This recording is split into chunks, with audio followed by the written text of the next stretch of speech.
Welcome, the much awaited Central University entrance test. The process has been released finally. So, in this session, we would understand starting from 2022-23, the weightage for the board's marks have been reduced and the admissions to the Central University would be done through the Common University's entrance test. So, what is it and how you need to prepare? The first thing is this would be conducted by NTA. It would be a computer-based test. The test would have three sections: 1A, 1B, and 2 and 3. The third section is a general test where out of 75 questions you have to attempt 60 questions. For all other sections, out of 50 you have to attempt 40 questions. Now there are two choices that have been given by NTA. Choice 1, where you can choose two languages, that is from section 1A and 1B, which is language. The second section is the domain section. You can choose two languages, maximum 6 domains and one general test, or you can choose 3 languages, 5 domain subjects and one general test. So that's the maximum number of tests that you can appear, that is 9. Now how would be the marking done? The marking would be done with a basis of plus 5, minus 1 and 0. So there is a negative marking. If the question is unanswered, you would be given 0. If it is a correct response, there would be 5 additional points, the 5 points that would be given per question. Finally, the result would be compiled based on the normalization process and then the percentile scores would be released. Similar to the other exams which NTA conduct like a NET examination, here also you would have the option to challenge the answer key. That means after you appear for the examination, your copies and the answer key would be uploaded on the NTA website.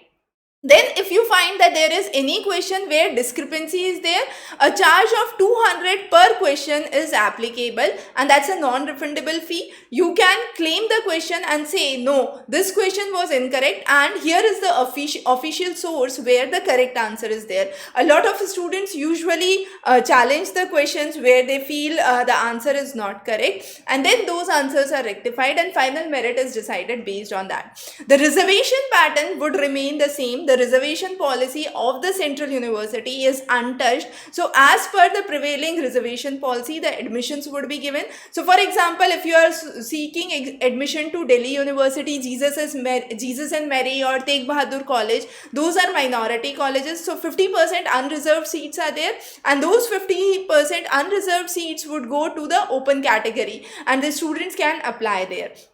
Now, the languages, there would be 13 languages the student can opt for. The paper would be bilingual. That means English and one other language that you have opted for. Now, let's say you opted for Hindi or any other regional language. In case the translation is different, which question would be considered final? It would always be the English version of the question that would be considered final. So even while reading the questions, if you find some discrepancy and you are not sure what question is there, you must take into account the English version as well. So there would be 2 slots for the examination. In the evening slot, maximum of 5 domains can be taken and in the morning slot, maximum 4 domains are there. So the slots would depend on the subjects that you have taken. So whatever subject you choose, you would be given the slot based on that. For the morning slot, it would be maximum of 4 tests that would belong to the language and the general section only. The afternoon session, you can take up to maximum 5 tests, that is your domain subject.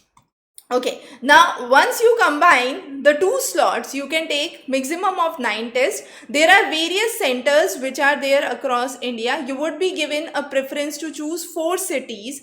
The preferable city you would be allotted is your city of permanent address or present address, but in case that's not available, you could be given the next choice. Eligibility, all those who are appearing this year for 2022 board examinations, be it CBSE, State Board, ICSE or any other board, are eligible to appear here. However, those who have passed 12th before or done equivalent examination are also eligible to take to appear for the CUET examination. The eligibility criteria for the admission may be unique pertaining to each university and the department that you are applying for. So only entrance test won't be the basis. University can lay down their individual guidelines that besides the entrance test, these are the criteria that we would take into account. Now the policy for the reservation remains unchanged. Choice of the city, I already mentioned, there are 4 choices. Admit card would be released on the website and you can have an electronic copy downloaded.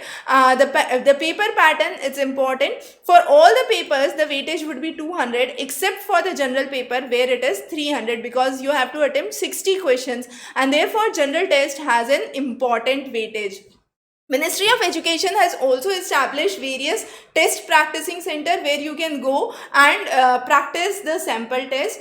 Certain instructions have been released for the examination process, and those are actually basically talking about what are the basic requirements that needs to be fulfilled. Now all the syllabus would be available. The syllabus and the official page where you have to fill in your form is cuet.samarth.ac.in. The syllabus for all the domain subjects are available here, so you have to go through the detailed syllabus of each of these and try to understand that these are based on the NCERT class 12 syllabus, and based on that you would have to prepare. And finally we would be bringing the domain wise subjects here on Doorstep Tutor. So if you have any questions, any queries, you can feel free to connect back to us. Also in the evening we would be taking live sessions, so queries which are unaddressed or you are facing a specific problem with combinations of subjects, we can definitely cover those in the evening live session. So do join us live in the evening, and wish you very good luck for your preparation. In case if you have any doubts, any questions, you can also post those in the comment section below. We will be coming up with many important guidelines and sessions important for your practice before your examination. So stay tuned. Have a wonderful day.